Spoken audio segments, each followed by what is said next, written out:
Food stories bye Pallavi Kaushik मध्ये तुमचं सगळ्यांचं पुन्हा एकदा स्वागत।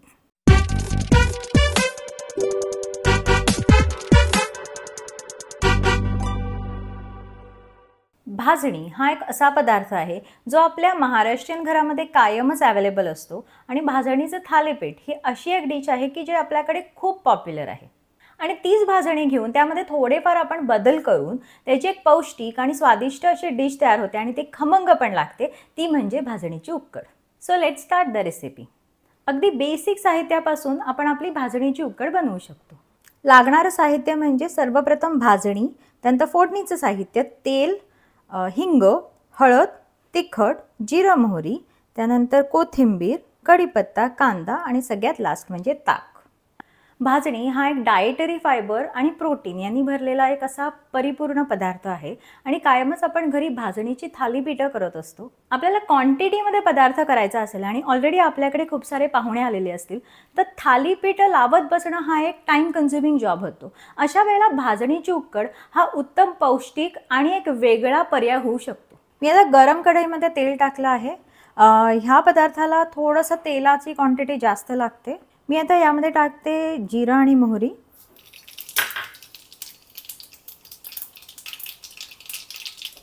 यामध्ये आपण टाकूया थोडंसं हिंग आणि चिरलेला कांदा।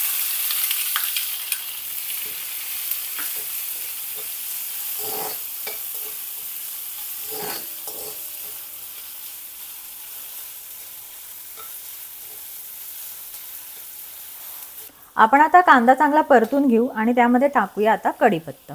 कढीपत्ता मी कधीच आधी टाकत नाही, त्याचं कारण एकच आहे की कढीपत्ता नाही तर फोडणीमध्ये इन्स्टंट जळू शकतो। या सगळ्या प्रोसेसमध्ये आपल्याला गॅस हा कायम मीडियम फ्लेम किंवा सिमवरती ठेवायचा आहे, नाहीतर आपली फोडणी जळेल। माझा कांदा चांगला परतून झाला आहे। आता आपण टाकूया त्यामध्ये थोडीशी हळद आणि तिखट। तिखट आपल्या गरजेनुसार टाकावं। काही लोकांना जास्त तिखट लागतं त्यांनी जास्त क्वांटिटीमध्ये टाकलं तरी चालेल।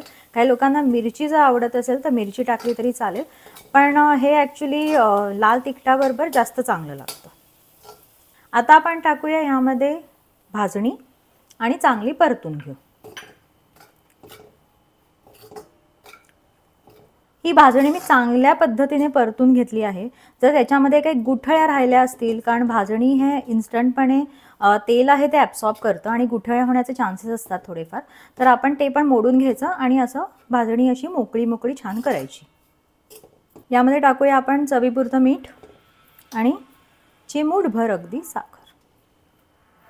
आता ही भाजणी छान परतून घेतलेली आहे मी आणि ती परतून झाल्यानंतर आपल्याला एक असा छान खमंग वासही यायला लागतो भाजणीचा। आता आपण यात टाकूया ताक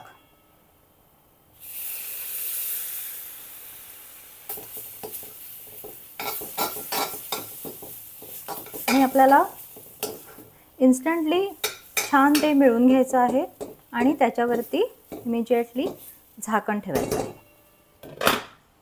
याला वाफ मिळणं खूप गरजेचं असतं, नाहीतर भाजणी ही कच्ची राहू शकते। त्यामुळे त्याला व्यवस्थित वाफ देणं साधारणपणे 30 ते 40 सेकंद हे गरजेचं आहे। आता तुम्ही बघाल हे छान असं मस्त मिळून आलेली आहे। आपली भाजणीची उक्कड तयार आहे।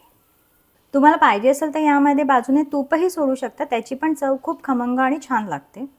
उक्कड करताना भाजणी जी आहे ती खाली कढईला थोडीशी लागते, पण ती खरपूडही सुंदर लागते चवीला। आता आपण भाजणीची उक्कड सर्व करू। छानपैकी कोथिंबीर आणि ओला नारळ टाकून भाजणीची उक्कड ही सर्व करावी।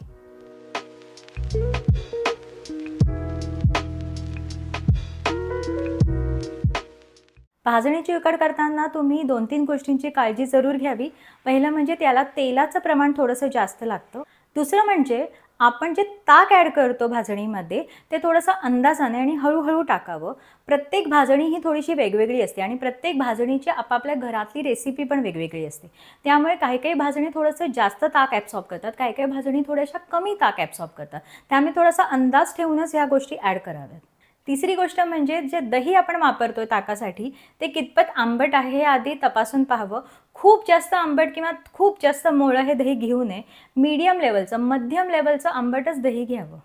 चौथी महत्त्वाची गोष्ट म्हणजे भाजणीच्या उकडला खूप छान पद्धतीने वाफ आणावी. जर तुम्ही वाफ चांगली आणली नाही तर ती भाजणीची उकड ही कच्ची लागू शकते. तर ही अशी भाजणीची उकड तुम्ही नक्की ट्राय करून बघा. रेसिपी खूप सिंपल आणि सोपी आहे. काही गोष्टींची फक्त काळजी घेतली तर एकदम झक्कास रेसिपी बनते ही. भाजणीची उकड ही आज आपण रेसिपी केली आणि भाजणीची थालीपीठं तर आपण नेहमी घरी करतच असतो. ह्याच्याशिवाय जर भाजणीचे कुठले पदार्थ तुम्ही घरी करत असाल तर मला कमेंट सेक्शनमध्ये जरूर सांगा. हा व्हिडिओ तुम्हाला आवडेल ह्याची मला नक्की खात्री आहे. तुम्ही माझ्या चॅनलला लाईक करा, सबस्क्राईब करा, शेअर करा, बेल बटन दाबायला विसरू नका आणि आपण आता नेक्स्ट एपिसोडमध्ये भेटू अशाच एका छान रेसिपी सकट. Till then bye.